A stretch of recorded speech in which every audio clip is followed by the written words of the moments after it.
Welcome back to my channel. Madrasa service কমিশনের আজকে D গ্রুপের পরীক্ষার ইংরাজির প্রশ্নগুলো উত্তরগুলো একবার মিলিয়ে নাও। Fill in the blanks with appropriate articles and preposition. I gave him dash 100 rupee note.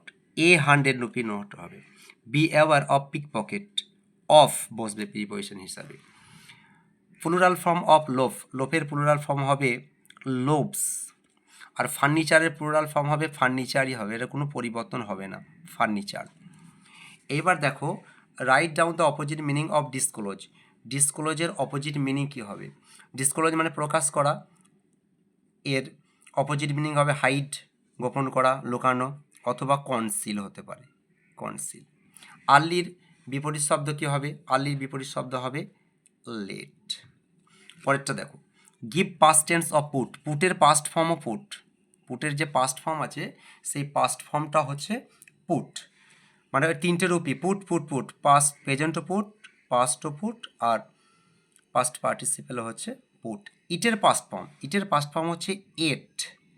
যদি কেউ ইটের লেখো সেক্ষেত্রে কিন্তু ভুল হয়ে যাবে। কেউ যদি ইটেন লেখো সেক্ষেত্রে কিন্তু ভুল হয়ে যাবে। ভিডিওটা যদি ভালো লাগে লাইক শেয়ার অ্যান্ড সাবস্ক্রাইব করবে।